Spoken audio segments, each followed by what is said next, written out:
We all know design matters. I happen to think designers matter too.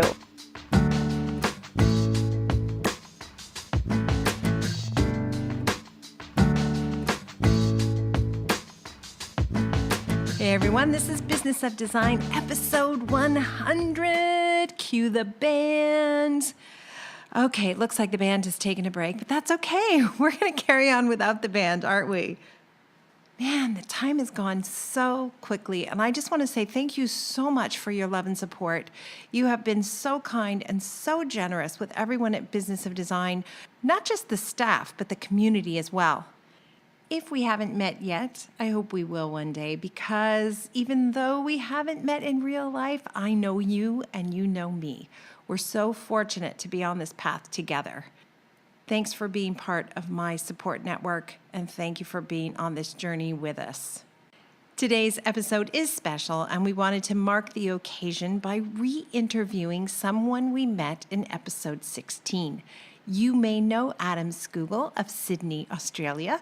He started in the corporate world and he was kind of dabbling in interior design, and he committed in episode 16 to making the transition one day to full-time designer.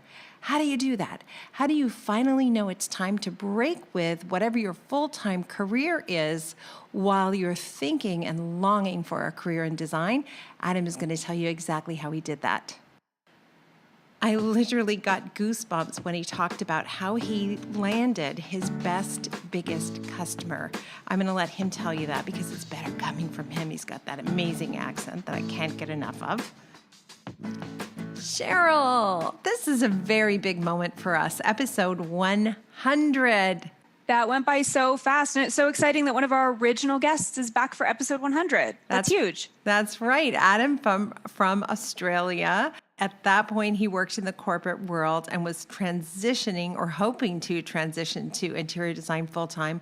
And now here we are, 100 episodes in, and he is a full-time designer with so much to share. Yeah, and so many of our members have made that same transition. So I think that, this will hit home for so many listeners. It will. And I am going to be traveling to Australia very soon. I'm so excited to get to hug Adam face to face because he's meant a lot to all of us, and have an opportunity to hang out with Andrew Mitchell, the design coach, who is putting on this amazing event Friday, March 22nd. Not only is there a 2-hour seminar happening, which is really going to be a lot of heavy learning. Someone is going to win all 3 Business of Design books. That's right, all 3. Volume 1, you may recall, is the foundational steps and money and all that good stuff. Volume 1, Have the Professional Life You Always Wanted, also has the contract that I use with my trade, so that's really great value there. Volume 2, Make the project satisfying for both you and your client. This is where I break down Business of Design's 15-step project management strategy. And then volume 3, Win the Flat Fee Game. So that's $300 in value right there. And of course, I can't resist the opportunity to bring other prizing. So trust me when I tell you, I'm going to bring some heavy suitcases to Melbourne. The event fee, by the way, is a nominal $195 that's going to the design coach. That's going to help him pay for his expenses, like the cocktail party he's hosting afterwards, which is really lovely. It's also going to help him pay for flying me out to Melbourne. So please support the design coach and Andrew. He's doing wonderful things. I can't say enough nice things about this man. And at the end of this event, my hope for all of you is that you're going to have the most incredible support network that is going to propel your business to a stratosphere that you just never dreamed about. That $195, by the way, it's my goal to make sure you learn enough so you can make that back in your next billing cycle. So there's that too. Please sign up for that Friday night event, Friday, March 22nd. Cheryl, the learning is happening from 6 to 8 p.m. 6 to 8.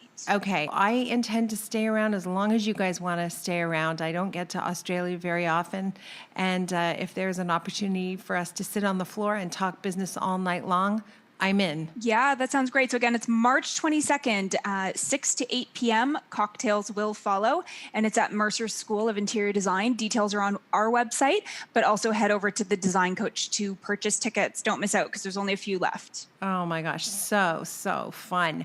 We're also doing some learning at High Point in April, and that's April 5th, right, Cheryl?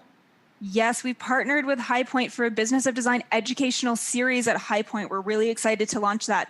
On the Friday, there's a 3-hour intensive learning to launch projects. And that is from 9 to noon. It's $295 a ticket. Registration's open. So head over to businessofdesign.com to get those tickets. Launch Projects Like a Boss course, by the way, is CEU approved. And if you have been curious, what the heck are Business of Design's 15-step project management strategy courses, we are going to go deeply into steps 1 to 3.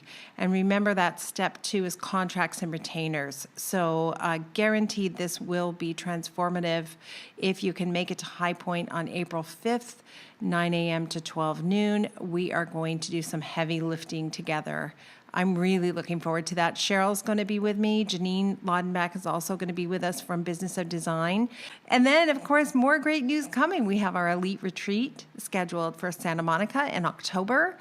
And we're talking about a Business of Design conference at Las Vegas Market in January 2020. So lots of opportunities to connect live. Yeah, lots coming up. And I also want to do a quick mention. Our next group coaching session for premium members is coming up on February 27th. So registration's also open for that as well. If you've got questions, feel free to submit them in advance. All right. Thanks so much. Okay, take care. Welcome to the Business of Design podcast with Kimberley Seldon. Business of Design is the coaching community for independent designers like you. We know it takes more than hard work and talent to successfully run a professional design firm. There are proven business strategies that can solve your immediate challenges and transform your life. Don't try to do this alone. Join today and you'll have access to more than 100 video courses, participate in monthly coaching calls, and find unlimited support within our exclusive members-only Facebook group. Unlike traditional coaching, BOD is a fast track to immediate results for independent interior designers, decorators, architects, stagers, and landscapers just like you. Monthly membership is only $79. Annual members save 2 months and have access to Kimberley's contracts. What are you waiting for? We all know design matters. At Business of Design, we think designers matter too. I was so excited to talk to Adam. I momentarily forgot to hit record. So you're going to jump into the middle of a conversation where we just started chatting about working weekends. You're going to hear Adam school me about the fact that, you know what, I do work weekends sometimes, and that's okay. That's my choice. I'm the boss. I get to make the rules. Here we go. Adam Scougall. I would still do a consult on a Saturday. You would? Okay. See, now I would not do a consultation on a Saturday. I shouldn't say never, ever, but I probably wouldn't just because of the optics of working on a weekend. But I am talking to you, Adam, and you have until very recently had a full-time Monday to Friday job. So you're quite used to working on the weekends. I think too, Kimberley, I mean, if I don't have a wife, a husband, or 2 kids, so it's just me. So I'm kind of okay with that. Okay. Well, one of the great things about being an entrepreneur is you have the opportunity to create the job of your dreams or the career of your dreams. You can set flexible hours. You can work the schedule you want. And if you want to take Wednesdays and Thursdays off instead of Saturdays and Sundays, that's your prerogative, and you should do exactly that. So really, when I used to talk about not working weekends, the assumption was people were also working Monday to Friday and then working right through the weekend. And this happened week after week after week. I've got to say, Kimberley, that I am definitely the good thing about not working in the corporate area anymore is I can definitely, and I do for most of the time now, I don't actually do weekend work. But if it wouldn't worry me to do the odd consult on a Saturday, but as you said, it's kind of my decision, so I'm good with that. Okay, good. I guess I should officially start the podcast because we just kind of launched in catching up. Even though we haven't met face to face, I feel like I know you because we've had a few conversations now, and I am going to meet you face to face in March. You are. So I'm going to be coming to Melbourne. I think your first session is the Friday session, so which is the evening, and then I have signed up for your Sunday add-on session. Gee, you do work weekends, Kimberley, because I couldn't get into your Saturday one. So they said, Adam, do you want to come do a Sunday? This is like a last minute. Out of demand. So you're going to see a lot of me in March, Kimberley. That makes me so happy. I must tell you, that makes me so happy.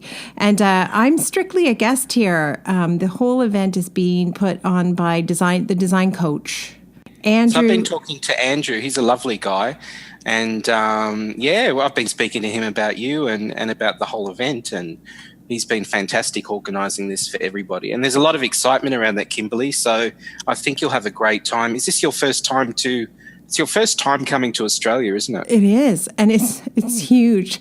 So I'm looking at the country, which is daunting. Yeah. I'm thinking, where else can I go? I want to go here. I want to go here. I want to go here. I want to go here. No, settle down. I'm probably only going to have about a 10-day trip. So I'm going to have to choose very carefully what I visit this first trip to Australia, because I'm positive it won't be my last. Well, we hope not. I hope not.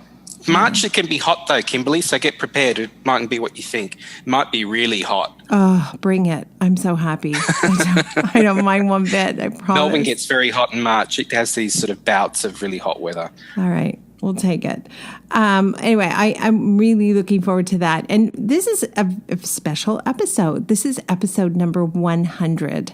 And we were thinking about how are we going to acknowledge this big milestone and celebrate the fact that we've done 100 episodes. And by the way, I think we feel like we've done 100 quality episodes. And you, of course, were already on episode number 16.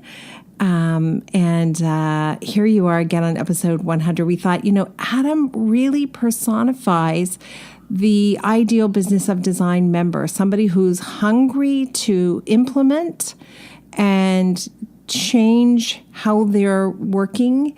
And we thought it might be nice to follow up with you since our last conversation, which was 94 episodes ago? No. 84 episodes ago. 84 episodes ago. Where does the time go?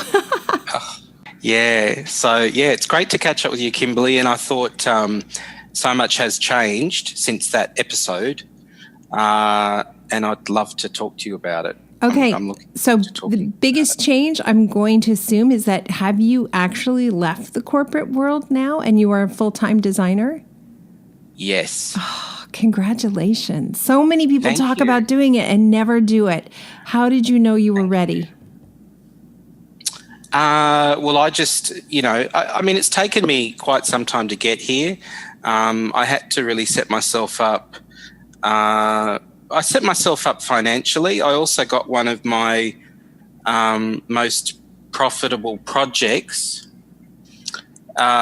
And it also required a lot of work. So it was kind of an ultimatum. It's like, well, you're doing the type of work that you sort of dreamed of doing, and then you're being compensated properly for it, and this is your exit. So you need to jump on it. So it's a combination of lots of stuff, but definitely if I hadn't have got this significant project that I'm talking about, which, we can talk about your contract. And I think you know a little bit about this because I left a message on Cheryl's answering machine and there was a little snippet of that on one of the podcasts when you're away.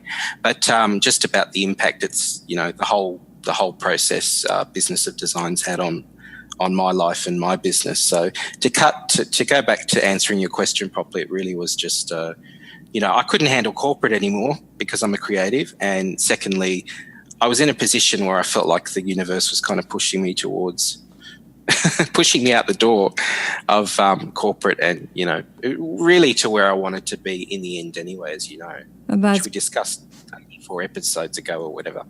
Right. Sometimes the universe does for us what we can't do for ourselves. I love that expression. Yes. So, so here I am. Okay. So you effectively cut the cord and you're working on this project, which is the biggest project you've had to date.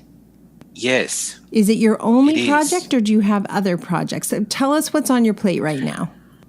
So I'm in the second phase of this large project, which has been amazing on lots of different levels. I'm working with, somebody I consider to be my ideal client. She's an artist. She's into art. We're doing all sorts of creative things, or we have done for a number of months. She doesn't question what I'm doing, and I'm using the contract, and that was the reason I got the job. The contract? Contract. How so? Yeah. I didn't mind hearing this, Kimberley. The words come out of my lovely client's mouth. She said to me, "I've interviewed 3 designers, or I interviewed 2. 1 didn't show." So there you go. Show up to the consultation. That's my advice. And then you came in and you went through your process. She said the second one came in and she talked about this and that, and she was I kind of follow this process, but I can sway, I can change if you need me to do this and do that. We can talk about a different approach to this and that. And she was totally confused, the client, about the process. She said, "So Adam," and this is the part that I took on the chin straight up. She said, "There's a lot of nice designers around." She said, "And your work is nice. It's lovely." And then she held up the contract. She said, "But it's really this that made me move forward with you." She said, "It's all of this information here." So it really was the contract in the end, which, I could read back to front, in and out. There's very little difference between what I use, Kimberley, and what you have available. So that was just a huge win. And I think it's right. If I didn't have all of that very clearly stated and getting a sign off on it, I'm dealing with all the deficiencies from round 1 because we recently just did the install, and that's all documented, and she's really pleased to know where we're at with that. And I've got the contractor on board and he's doing his part, and it's kind of unusual to see all this unfold. Like, this is the first project where I could say every single box is really ticked, following every part of the process, and it's just been amazing. This is the first time I really have done the turnkey install. I got all the guys picking up all the furniture the day before. Not all the guys, the 2 movers. Right. They picked everything up. They came the second day. They stayed. They put the furniture in. They stayed for a few hours after. And it was just really, I was thinking, gee, this is the way it should be done. How could I ever wait for different furniture deliveries using my own time again? But I think you asked me how many projects I have. I've got this project. I've got another 2 projects, and that's it. So I'm working my butt off networking and marketing. Okay, but 3 projects is great. There are listeners who are thinking, I only have 1 project, or I don't currently have a project. So 3 projects you can make, if they're the right client, you can make a lot of money with 3 projects and get more confidence and grow. So I want to go back to this idea, because I've said this for years, but I've never heard such a concrete testimonial to it. Clients are always impressed with the contract. I just did a consultation on Friday, and the clients said, "This is very impressive." Those were their words, because they've worked with 2 other designers in the past. They're doing their last home, their dream home, and they did not go back to those other 2 designers, even though they said they really liked them, but the process was chaotic. Yeah. They never knew when it was going to be finished. They never heard if it was going to be, if they were going to be, what the final budget was going to be. And then they met one of my customers who said, it will be more like buying a luxury car. It'll be very expensive. You can't believe you're going to write a check that big, but one day your car shows up and it's all done and it's much faster. So they didn't hire me because they thought I had pretty pictures on my website. So I know what you're saying is kind of like, but wait, I do, right? You like my pictures, right? I know exactly what you mean, but so that's pretty cool. Yeah, no, it's been fantastic. So I think that the hardest part, Kimberley, is step 4, for sure. Yes. However, okay, I'm so glad you brought that up. I couldn't agree more with you. It's very hard. However, it all happens behind the scenes in the comfort of your own office or home. You know what I mean? Versus when you're on site and so 2 weeks ago, we had someone installing sconces onto a mirror and the mirror cracked. So that's a different kind of stressful, right? That's the kind of stressful that just makes me go, oh my gosh, the client's going to come home for the reveal and there's a huge crack in her ensuite mirror and there's not a thing we can do about it one day before she arrives home. So yes, step 4, I think, requires the most discipline.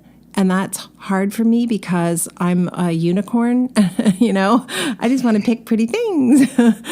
But it's stressful in that way. But there's a different kind of stress that happens when you're actually in the field and something goes wrong, I think. Kimberley, isn't it though, your sconce situation from a couple of weeks ago, the night before, this particular project that I'm talking about with phase 1 just recently completed and we're into phase 2. So the 3-seat, beautiful, huge sofa, the night before the reveal, me and the picture framer moved it slightly and the leg broke off. Fell to the... No. But it's okay, isn't it? Because we plonked it back up, put it in a position. 9 days later, it got replaced. I think the main thing is that you're on it, aren't you? And you take ownership and there it is. There's a deficiency, but this is what we've done. Can you give me until Friday the 16th? I'm making the date up, but yes. And she was absolutely fine. She said, I won't sit on that. It looks beautiful. I'll just sit on the other chair until the 16th, whatever it was. No, it's so true. It's just, it happens and it's fine. And if you can point out the deficiency before your client does, I think it really takes the sting out of it. Because who can fault someone who says this thing happened, a human error happened right now, and here's how we're going to fix it. And in the meantime, you can sit here, and here. Like, who could really be angry at the person who owns it? But I think people get into trouble because they try to hide it.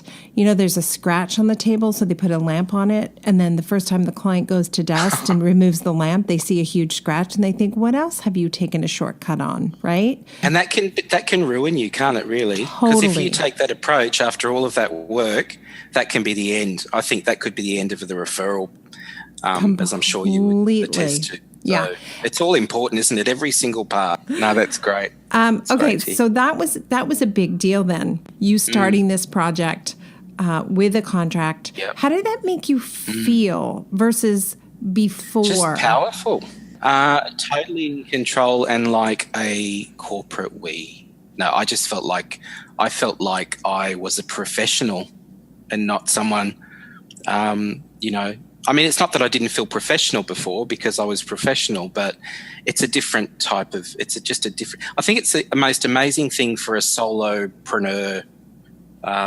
Is that a word? It's a Rachel Moriarty word. I think it is. So I think it's the most amazing thing to have as a support because it's been such a huge support to me. And I think it elevates you to the next level. So it's been the best thing for me to have that. It's worked. It works. Yeah, I couldn't agree with you more. And so many times I say to people, read the contract line by line. And they say, no, you couldn't possibly mean read the contract line by line.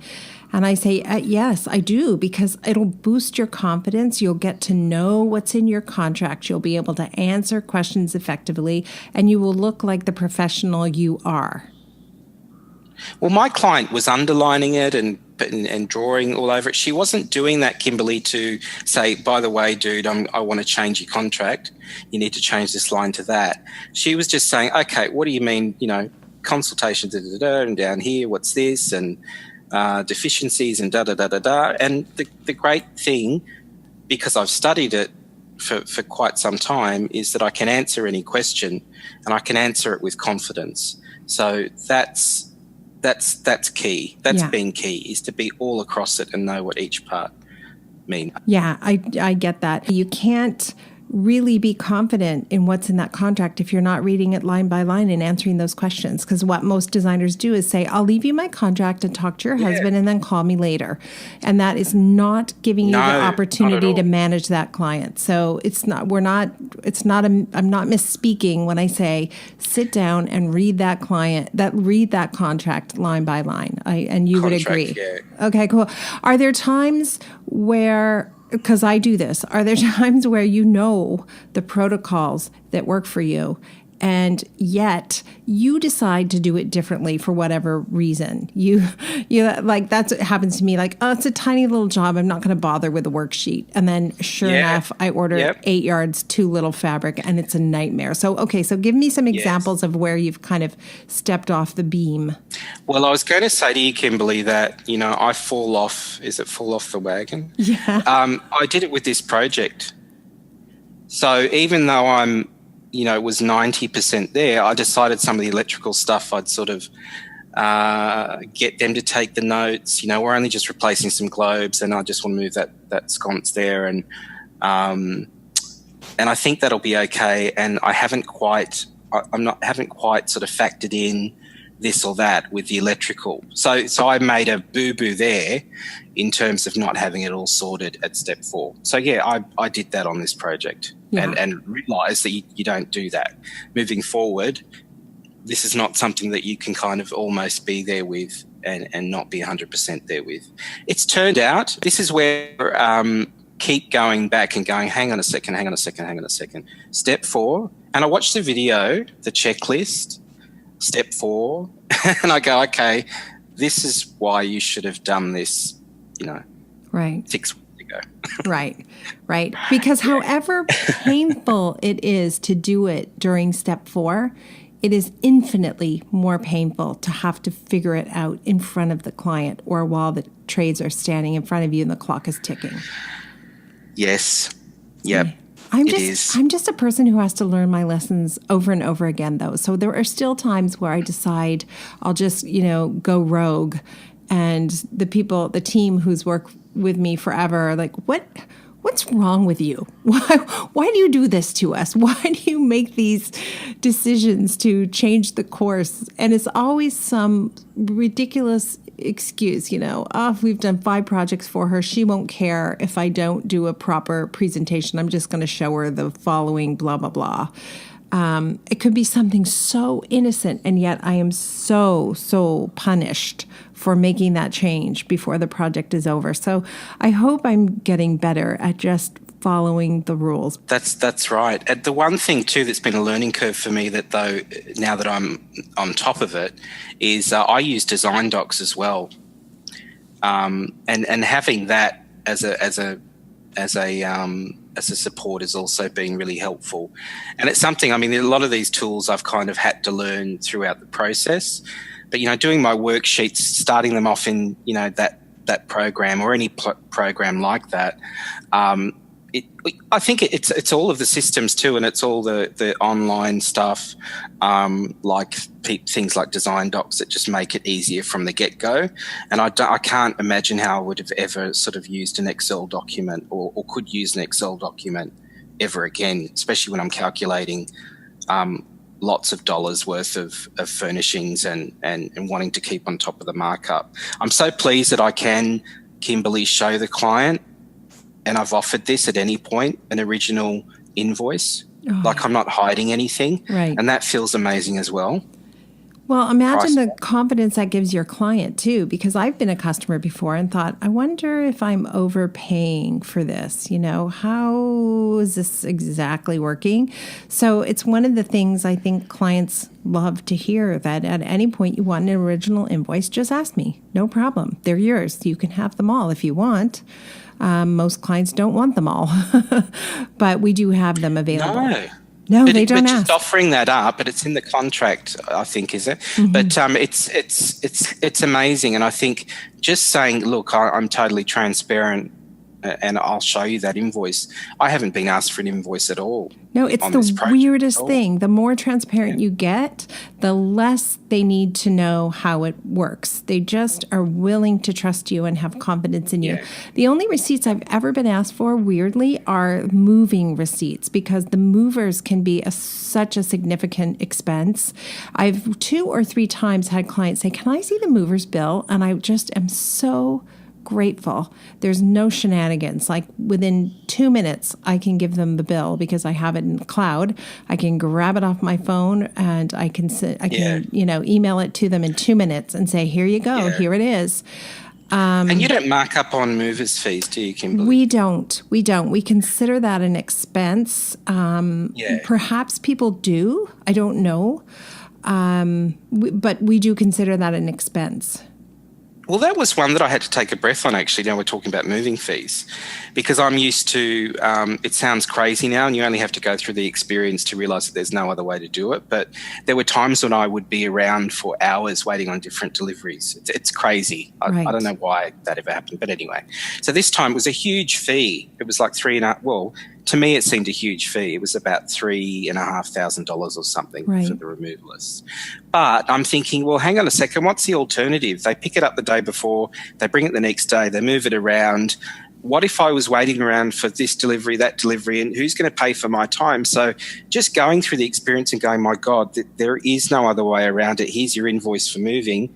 This is what it is. This is turnkey. And that's the only way I want to do it. Right. So, and clients completely understand that. You cannot throw sofas in the back of your car and bring them over. And the optics of walking into a client's home with your arms full of bags, from stores, it's not a good optic. No one wants to pay you to go shopping. Picked up. I had my furniture picked up. It was amazing. Right. And you're right. Before, I used to get in the back of the car, and there's a lamp, and there's a pillow, and there's a this and that, and we would have breakage and all of those things that really aren't the way to go. I can't do the borrowing of items at the accessorizing part. I have a different process for that. Tell me how that works for you then. Or do you not have stores available that will lend them, or you haven't developed relationships yet, or it's just easier for you to do the shopping all at the same time? How does that work?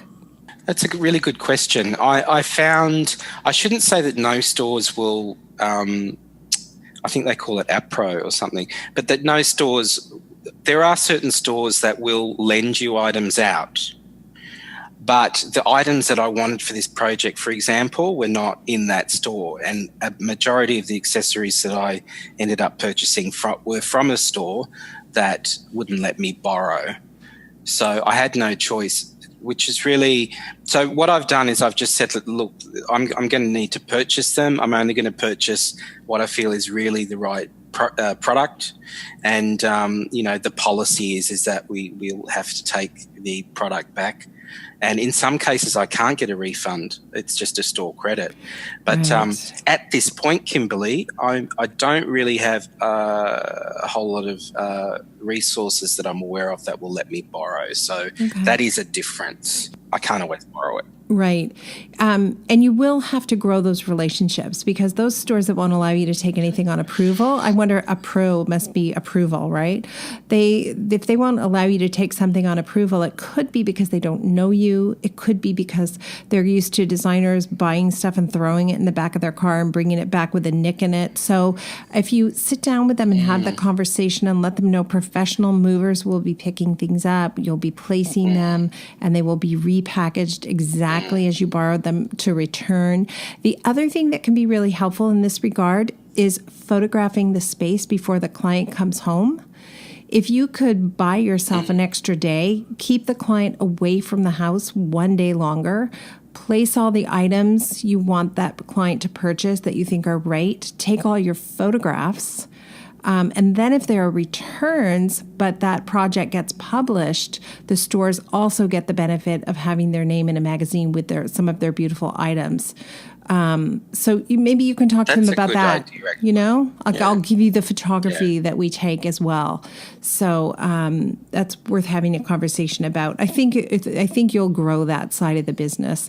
There are people who do ask for a budget up front for styling and accessorizing, and it can be 10%, 20%, 30%. In my experience, clients end up spending a lot more than that when the stuff is borrowed and sitting in their house. And that's not me saying I'm trying to trick them. That's me saying the house is properly styled, and it would scare them at the beginning of the project to say, the project's going to be $400,000 and I need another $100,000 for styling. I think it would frighten them. Yeah. But once they see it done, that's what they do. Yeah. Anyway. I didn't have any returns. Yeah. So there, I'm so glad you said that. Go back to those stores, remind them how you did it, show them that you didn't have any, put your face in front of those store owners and tell them how you'd like to do it in future. That's my experience as well, that almost so little gets returned. So very little gets returned if you do the styling process properly. Right. Yeah. Yeah. Okay. Can we get into, Kimberley, can we get into working with contractors and charging a project management fee on contractors? Absolutely. Now, in this particular project, there's 4 bathrooms. This is the one that I've been talking to you about. And I have a building company doing all of that. So they are project managing that. And that's been working amazingly well. I certainly wouldn't feel comfortable managing on this scope because there's so much going on. They're managing the electrical, the painters, all of the bathroom renovations, and then I've been doing the furnishings and all the furnishings really. So everybody has an opportunity to figure out how much they want to control the project. In my world, I want to control every single bit of it if I can, because experience has shown me that's the best way to make the client happy. If I'm the only person they have to speak to when they have a question, it's the best way to create the most smooth project. Secondarily to that would be the situation you describe, where you're handling all the things that are the quote unquote decorating part, and you've turned the renovation part over to another professional. In that case, often the designers do not put any kind of a markup on those other professionals. Sometimes that's because they live in a state or a province or a country where there's laws and regulations that prevent them from doing that. And if that's the case, I think it's worth talking to a lawyer and figuring out how to work around it. There's always a workaround. As long as you're not thinking that because you're not doing the project management, you are absolved from liability and responsibility, then it's fine. But just know that in the event the company that you hired, or even the company your client hired, which you had nothing to do with, in the event something goes wrong, your company will also get sued, because it just happens that everybody looks around and says, who has insurance? He's got insurance. He's getting sued. That's how that works. It's not fair. It's not right, but that's how it is. Right, because I brought in the contractors, the building company, so we had the relationship, and we've worked together the whole time, but I haven't been, I'm not charging a project management fee on their part of it. Right. And I understand that. But here's where it gets tricky. Like, what happens when they do something that causes you to spend 6 hours getting it figured out? What happens then? Who pays Adam? Because this is you just asked me what I'd learned. Right. Go You're ahead. asking me what I'm learning, and this is the segue to that, is that even though I haven't done that, I'm still doing exactly what you just said. Of course. Spending hours on. There's a whole bunch of deficiencies. And this particular company have been amazing, this company, but you're right. So I've gone in and we got an issue with the carpet. and then we got an issue with this, we got an issue with that. And this is not my touch. It's to do with what's been going on around that area where they've been renovating a bathroom. So there's a whole list of deficiencies there that haven't necessarily been identified by the powers that be, if you know what I'm saying. So I've come in and gone, hang on a second, we've got all of this, and guess who's spending all the time on the back and forth on managing those deficiencies, not managing them in terms of they've washed their hands on the deficiencies, but I'm still getting in there, making lists, following up, and It's my time. Now, are you billing the client for that time?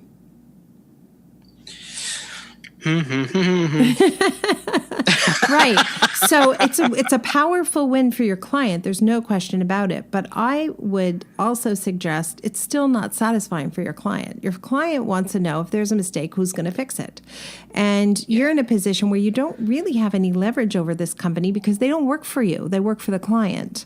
So you're in this, unsavory position of being the guy who makes the lists and has to do the most horrible part of the job. In fact, you said step 4 is the most stressful. For me, deficiencies are the most stressful. Without exception, they are the worst part of the job because it's always the thing that's lingering after it's all finished, and you can't quite let go of the project because you've got these things that are just like a bad toothache.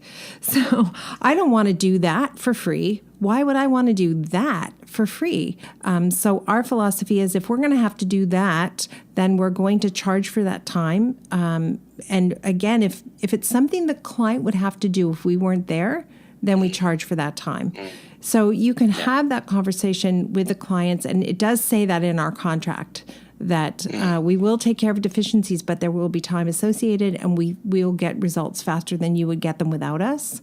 I mean, and you're so lucky you're working with a company that you like and is respectful and wants to do other work with you. They've been brilliant, but it's a realization, and you're talking about what are the learnings. And this is where I, if I looked at the contract, I would be saying to myself, hang on a second, you're not really the times following your own contract. Right.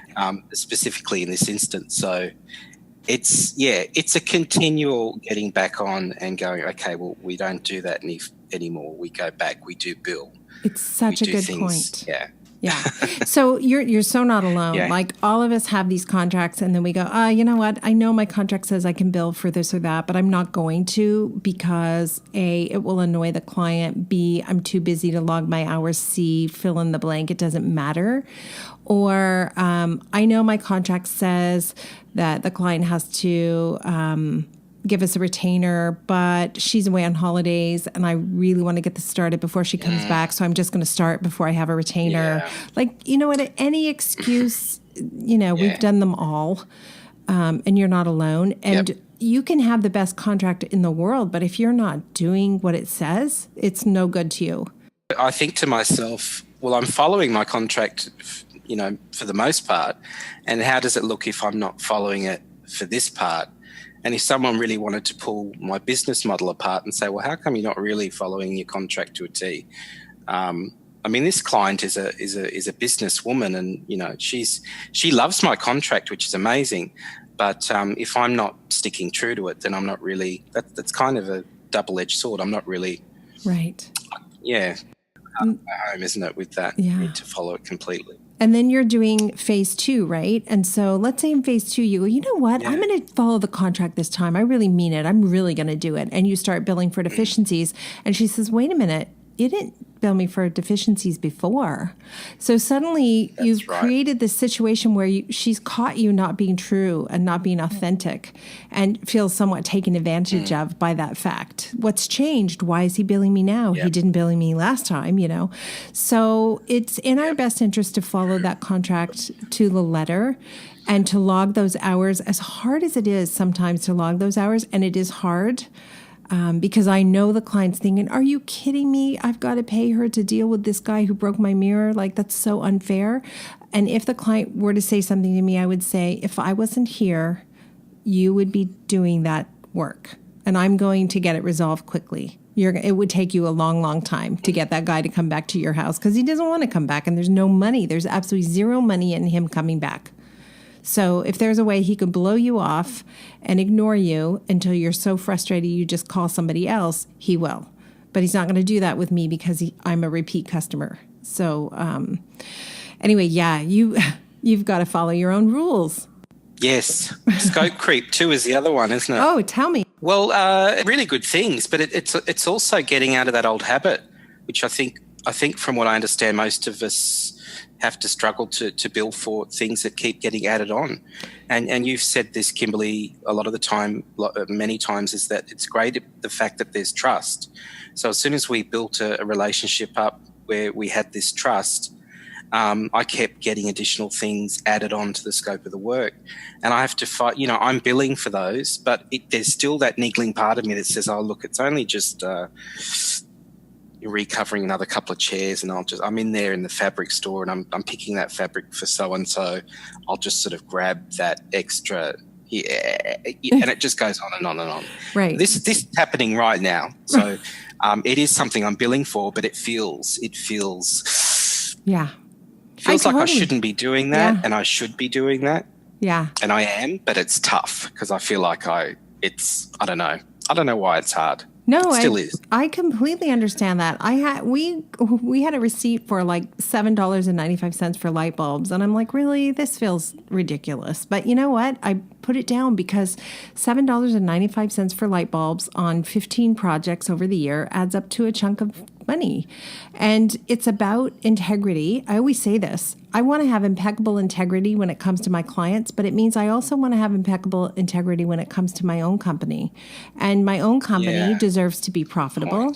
And it's great to be able to pay staff and give them bonuses and take them out for dinners and to I just took all of my trades out for a really nice dinner about a month ago. And it was so much fun. And have whatever you want to drink, have whatever you want to eat. Would you like dessert? Let's celebrate. Let's take a moment, right? And I don't have to worry about that because I bill my client for $7.95 for the light bulbs instead of taking it out of my profit. Right. You have hit on all the things I think that are challenging once you adopt Business of Design's 15 steps. And they all come down to one thing: discipline. Having the discipline to do everything you said you were going to do, everything that's in your contract, and following that without breaking the rules. For me, that's 100% of my struggle today, is just having the discipline to follow my own rules, which is crazy because, listen, this is podcast number 100. Like, come on, get it together. But for some reason, my default position is to be a people pleaser and not annoy people. And $7.95 for a light bulb seems like it's going to be annoying. So I don't want to be annoying, so I'll just eat it. Yeah. Right? Yeah. Yeah. We're cut from the same cloth, my friend. I cannot wait to give you a big hug and hang out with you in Melbourne. Yeah, I'm looking forward to it. I think a lot of people are looking forward to it. Oh, my You've got a lot of fans here. I can't believe it. I'm so excited. I'm going to be way more excited than you guys are. I get calls from people, random people, that heard the podcast. Can I just talk to you about Business of Design? Because I heard you on the podcast. Oh, my God. And I end up being a bit of a rep. I'm a BOD rep, and I don't mind. We want you to be. We want you to be. We've never figured out how to do that. Like, how could we actually have other coaches? But you would be high, very high, top of our list of somebody we would want to be a Business of Design coach in future. Because the more people we can reach, the more the industry feels professional and acts professional, right? The better it is for all of us, for sure. I think that's a good point. I think if we all are following this sort of protocol, then, because this sort of thing is, I guess, what loses some people jobs, when people don't want to pay for a level of service and they want to go with somebody who's willing to do it for less or not have a contract, or it's just a standard that we should all be following, really. Yeah. I agree with that. And it's truly not about how many customers you had. Like, we had, at my design firm, our year end is August. We had our second to the best year ever with the lowest number of customers ever. Like, right? That's great. I know. I feel really good about that. I mean, I was the kid who wouldn't take money for babysitting because I found it embarrassing to talk about money. So I am really proud of that. And it means good things for me and good things for the people who work with me and good things for my trades. So I'm okay with that today. And it's the smallest number of customers I've ever had in a year. And yes, it's partly because a lot of mine are repeat and they know me, and I've kind of weeded through who I can work with and who I can't. But you all listening can get there way faster than I did, I promise you. And Adam's going to get there faster than anybody, I promise you. So we definitely want you to come back on the show again and tell us more. And think about how you're going to be filling your customer pipeline in the meantime, because we don't want you to have a lull where you don't have enough customers. So you're going to be giving some thought to that, I'm sure. That's the challenging part, Kimberley. But I've got a few things in the pipeline, but that's the thing. Like you said, it's about keeping the pipeline full. I think the referral piece is critical too. So that's something I'll be able to work on. This is all new to me. Yeah, it's totally new. But yeah, I'm pretty comfortable. I'm not scared. Because there's no other option really. So I'm happy to just put it all out there. And, this is what I've been wanting to do for a long time, Kimberley. So I've done it in 2018. I'm so excited for you, and I'm so proud of you, even though that's kind of a goofy word to use. But I am. I'm just really excited for you. And now in 84 episodes, it's incredible to me to listen to how much you've grown and where you are. And I'm curious what you would say design intervention is for this episode. Oh, it has to be the contract. It would have to be the contract. Have processes and have a contract and follow them. And even if you fall off, jump straight back on and get on with it. It makes a difference. Yeah. I didn't get this job because I was a great designer. I got it because I had a great contract. And you're a great designer. And I'm a great designer. Everybody follow Adam. Adam, give us all your handles so we know how to follow you. Wow. So you can jump on and have a look at my website, adamscougall.com, which is a refreshed one I've done this year. I'm on Facebook. I'm on Instagram. I just go by my name now. I used to be called As You See It, but now it's Adam Scougall. Much better. Much better. Now Google can find you and we can find you too. Thank you so much for your time, and I'm coming for you. I can't wait to see you next month. And can you show me what that tequila is that you mentioned? Which tequila did I mention? I love tequila. You mentioned with Claire Jefford, you said you're going to try this tequila, apparently. Oh, okay. Specific type of tequila. Right. I think we need to find a really good tequila bar. Tequila on Me, Really? Melbourne, 2019. However you do it, because I don't really drink it, but I'll try it. Oh, I feel like this is deja vu. I feel like we had this conversation before. Okay, so you have to remind me we're going for tequila, because I will say yes, and we want to do that. So we're doing it. Okay, cool. Yay. You're on. All right, you be well. Thank you so much for being 100, episode number 100. Yay. Wow. You're Thanks the for having best. me, Kimberley. Of And I look course. forward to seeing you guys in March in Melbourne, Yay. Australia. All right, Adam, take care. Thank you for being a part of the Business of Design community.